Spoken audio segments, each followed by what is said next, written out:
اللہ الرحمن الرحیم. السلام علیکم ناظرین, آج ہم آپ کو بتاتے چلیں کہ اعجاز الحق صاحب سربراہ پاکستان مسلم لیگ ہمارے ساتھ مستقل انشاءاللہ موجود ہوں گے, اور موجودہ جو صورتحال ہوگی, کرنٹ سچویشن ہوگی, جو عالمی لیول پر یا پاکستان کی جو اندر کے جو اندرونی معاملات ہیں, داخلی و خارجی جتنے بھی معاملات ہیں, ان کے اوپر ہم باقاعدہ طور پر انشاءاللہ یہ سلسلہ شروع کرنے جا رہے ہیں.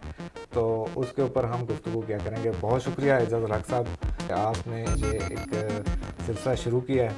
ناظرین کے لیے آپ کیا کہنا چاہیں؟ بسم اللہ الرحمن الرحیم. سب سے پہلے تو آپ کا بھی شکریہ کہ آپ بھی ہمارے ساتھ ہوں گے اس سارے مسئلے کے دوران, تاکہ موجودہ صورتحال میں جو مین ایشوز ہیں ملک کو, جس طرح آج کل یہ کرونا وائرس کا کووڈ-19 کا مسئلہ آیا ہوا ہے, اور ٹی وی پروگرامز کے اندر بیٹھ کر آپ دیکھتے ہیں کہ ایک دوسرے کو نیچے دکھانے کی کوشش کی جا رہی ہے, اور لوگوں تک, ناظرین تک صحیح پیغام نہیں پہنچتا, کنفیوژن کریٹ کرتے ہیں. تو اس لیے یہ بہتر ہے کہ جو ایشوز ہم سمجھتے ہیں کہ وہ قومی ایشوز ہیں, ان پہ گفتگو کرنی چاہیے. اس موجودہ صورتحال میں لازمی بات ہے کہ ہم اپنی گفتگو کا آغاز کرونا وائرس سے ہی کریں گے.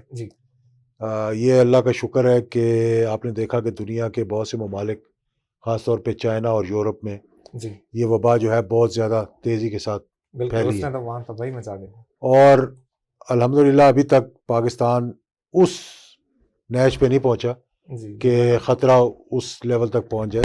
ہمارے یہاں ابھی بھی کوئی 12,000-13,000 کے قریب مریض ہیں جو کہ جن میں پازیٹیو یہ آیا ہے. لیکن یہ بھی ساتھ ساتھ دیکھنا چاہیے کہ اس صورتحال سے نپٹنے کے لیے کیا ہم نے کوئی قومی کنسنسس پیدا کیا. افسوس کے ساتھ مجھے یہ کہنا پڑتا ہے کہ جب آرمی پبلک اسکول کا واقعہ ہوا تھا, آپ کو یاد ہوگا, چند سال پہلے, 12 تھا یا 14 تھا, جب بھی, ابھی وہ صحیح تاریخ دے دیں گے, 16 دسمبر تھا میرے خیال میں 2014. جی ہاں بالکل.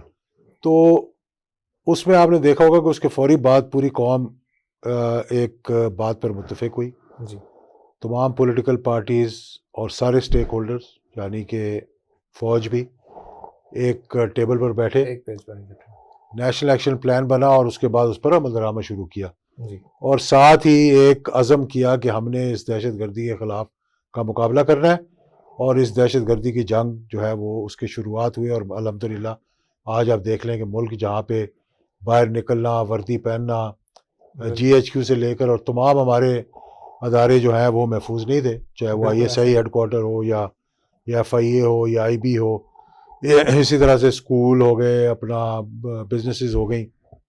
تو ایک خطرہ منڈلا رہا تھا, یہاں تک کہ ہم نے یہ بھی کہہ دیا ایک مرتبہ کہ جی مرگلہ کی پہاڑیوں تک جو ہے وہ دہشت گرد جو ہے وہ پہنچ گئے. طالبان کا لفظ میں نہیں استعمال کرتا کیونکہ اس لفظ کو ہم نے غلط استعمال کیا. دہشت گردی جو کر رہے تھے, جو دہشت گرد تھے. موجودہ صورتحال میں ہم نے یہ دیکھا ہے کہ آج بھی ہماری سوسائٹی جو ہے پولرائزڈ ہے. ہم کنسنسس پیدا نہیں کر سکے کہ ہم نے کس طرح سے متفقہ طور پر اس وبا کے خلاف لڑنا ہے. یعنی اگر آپ دیکھیں تو اس وقت میڈیا سندھ اپنی سطح پر کر رہا ہے, سندھ اپنی سطح پہ کر رہا ہے, پنجاب اپنی سطح پہ کر رہا ہے, مرکز جو ہے وہ اس کا کوئی اور وہ اپنی سطح پہ کر رہے ہیں, اور ایک چیز کو ایک دن کہتے ہیں اور دوسرے دن نگیٹ کر دیتے ہیں.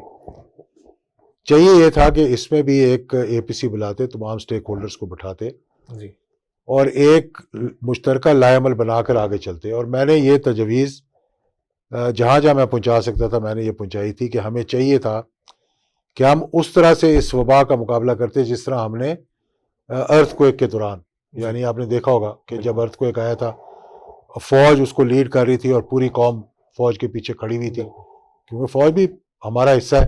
اور پیس ٹائم میں فوج کا یہ کام ہے کہ جہاں بھی ملک کے اندر مشکلات پیش آئیں, کیونکہ وہ ہماری نظریاتی سرحدوں کے بھی محافظ ہیں اور جغرافیائی سرحدوں کے بھی محافظ ہیں, تو ان کا کام ہے کہ وہ مدد کے لیے آئیں.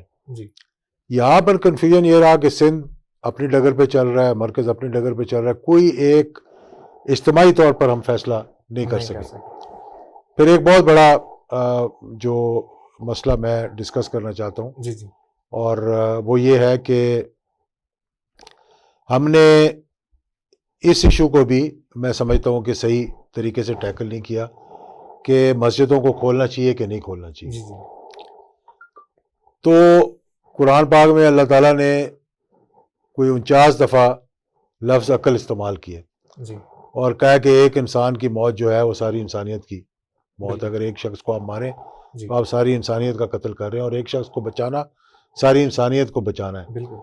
تو جب ساری دنیا کے اندر ویٹیکن سے لے کر سینیگوگ سے لے کر مساجد سے لے کر حرمین شریفین تک بند ہے، بالکل. تو ایسی کون سی ہمیں مطلب وہ جلدی تھی، یا ہمیں ایسا کوئی پریشر تھا، یا ایسے ہمیں کوئی ہم مرے جا رہے تھے کہ ہم یہ کہیں جناب کہ اگر ہم تراویحاں گھر میں پڑھیں گے تو ہماری تراویحیں قبول نہیں ہوگی، جی اور لوگوں کی جانوں کو خطرے میں ڈال کر. دیکھیں سوشل ڈسٹینسنگ ٹھیک ہے، جی آپ اور میں بھی دور بیٹھے ہوئے، بالکل. لیکن اگر کوئی بیچ میں سے پازیٹیو ہے کرونا کا، ایک آدمی چلا جاتا ہے تو ضروری نہیں ہے کہ اس کے گرد و نواح تک محدود رہے، اور جب تک آپ کو ہاتھ لگائے جی جب تک یہ نہ ہو، یہ کسی طریقے سے بھی ٹرانسفر ہو سکتی جی ہے وبا. بالکل.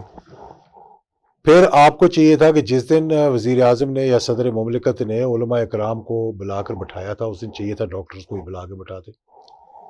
ڈاکٹرز جو ہے وہ آ کر سمجھاتے کہ جناب اس وبا سے لڑنے کے لیے کتنی مشکلات کا سامنا کرنا پڑے گا، جی اور کیا اس وقت یہ ممکن ہے، کیونکہ پاکستان میں نہ تو ہمارے پاس کیپیسٹی ہے، نہ ہمارے پاس کیپیبلٹی ہے، نہ ہمارے پاس انسٹرومنٹس ہیں. بالکل. جن انسٹرومنٹس کے ساتھ ہم نے اس کا مقابلہ کرنا، یعنی وینٹیلیٹرز. جی وینٹیلیٹرز کے لیے تو ہم نے ٹرمپ کو کہا، وزیر اعظم پاکستان نے، کہ جی ہمیں وینٹیلیٹرز کی ضرورت ہے. چائنا ہماری مدد کے لیے آیا. تو یہ ہمارے ہاں تو ٹیسٹنگ کا نظام بھی ابھی تک صحیح مطلب وار فوٹنگ پہ نہیں آیا. بالکل ہے. یعنی دیکھیں میں ایک ایگزامپل آپ کو دوں کہ یو اے کے اندر ایک چھوٹی سی آبادی ہے ان کی، جی کچھ ملین کی، 7 لاکھ ٹیسٹ سے زیادہ وہاں ہو چکے ہیں. پاکستان کے اندر ابھی صرف 1,25,000 کے قریب ٹیسٹ ہوئے. ابھی کل این ڈی ایم اے نے یہ کہا کہ ہم اس کی جو تعداد ہے وہ بڑھائیں گے اور ٹیسٹنگ کی تعداد بڑھائیں گے، جی اور پھر ایک نیا ادارہ بنایا گیا جس کو کہتے ہیں TTQ، یعنی جس میں ہے کہ ٹیسٹنگ، ٹریسنگ اور کوارنٹائن. جی اب آپ پہلی بات تو یہ کہ آپ کے پاس وہ کیپیسٹی نہیں ہے، نہ آپ کے پاس ابھی اتنا اکوپمنٹ ہے کہ آپ ایک ماس اسکیل پہ اس کی ٹیسٹنگ شروع کر دیں. جی دوسری بات، جب ٹیسٹنگ کریں گے تو اگر آپ فرض کریں کہ میں پازیٹیو نکلا ہوں جی تو ہمارے پاس یہ کیپیبلٹی نہیں کہ ہم ٹریسنگ کر سکیں بالکل.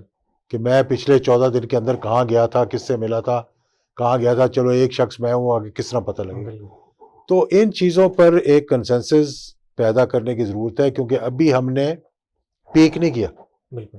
اس کرونا نے، کووڈ-19 نے ابھی پاکستان میں پیک نہیں کیا. جی یہ ماہرین یہ کہہ رہے ہیں کہ ہمارا پیک جو ہے وہ مئی کے بیچ میں یا جون کے شروعات کے اندر آئے گا. جی تو اگر خدا نخواستہ امریکہ جس کے پاس وسائل بھی ہیں، اکوپمنٹ بھی ہے، بالکل. وہ اس ٹیکنالوجی کے باوجود برطانیہ کو دیکھ لیں، آپ اٹلی کو دیکھ لیں، آپ اسپین کو دیکھ لیں، نہیں وہ سنبھال سکے. اور پھر جن ملکوں نے ہماری طرح یہ کہا جی نہیں کوئی بات نہیں ہے، یا ہمارے ہاں تو یہ بالکل ہے ہی نہیں جی، ہمارے تو گاؤں میں ہے ہی نہیں، جہاں پہ ٹیسٹنگ کوئی نہیں ہے، کوئی لاک ڈاؤن نہیں ہو رہا، پتہ کیسے چلے گا جب تو پتہ ہی نہیں چلے گا آپ کو. آپ دیکھیں 2 ممالک نے اس طرح کیا تھا، ایک سنگاپور تھا، ایک جاپان تھا. دونوں نے یہ کہا کہ ہمارے ہاں تو جی کنٹرول ہو گیا ہے، بالکل تھوڑا اکا دکا کیسز نکلے ہیں. تو وہاں پہ جو ریلیپس ہوا، جب وہاں پہ ریلیپس ہوا تو 700 سے زیادہ اموات ڈیلی شروع ہو گئی. پھر ان کو فکر شروع ہوئی سنگاپور کے اندر بھی اور جاپان کے اندر بھی. تو اس لیے ہمیں ابھی سے محتاط ہونے کی ضرورت ہے اس مسئلے سری میں. لنکا میں کرفیو نافذ ہے. سری لنکا میں کرفیو ہے. اچھا یہ ہماری خوش قسمتی ہے کہ ہمارے ہاں اس تیزی کے ساتھ یہ وبا نہیں پھیلی جی جس تیزی کے ساتھ باقی ممالک میں پھیلی ہے. اور یہ ہوا بھی. اب خطرہ کیوں آگے درپیش آ رہا ہے کہ بہت سے اسٹرینڈڈ پاکستانیز جو بیرون ملک، سعودی عربیہ، UAE، کیونکہ میرا روز ان سے رابطہ رہتا ہے، برطانیہ کے اندر اور امریکہ کے اندر اور اسپین کے اندر، جو ابھی کئی لوگوں کا کل مجھے فون آیا کہ جی اب ہمیں 2 ماہ ہو گئے ہیں کہ ہم اندر کمروں میں بند ہیں، کہ وہ باہر نکل ہی نہیں دیتے. اب ان کو ہم واپس لے کر آئیں گے. یہ ساری ٹرانسمیشن جو ہوئی ہے اپنا کرونا کی، جی اس وائرس کی، وہ ٹرانسمیشن ہوئی ہے جو لوگ باہر سے لے کر آئے، چاہے وہ زائرین تھے، جی چاہے وہ عمرے کے زائرین تھے، چاہے وہ ایران سے عراق، آئے، عراق سے آئے، چاہے وہ UAE سے آئے، یا مطلب جہاں بھی بیرون ملک جہاں سے بھی آئے،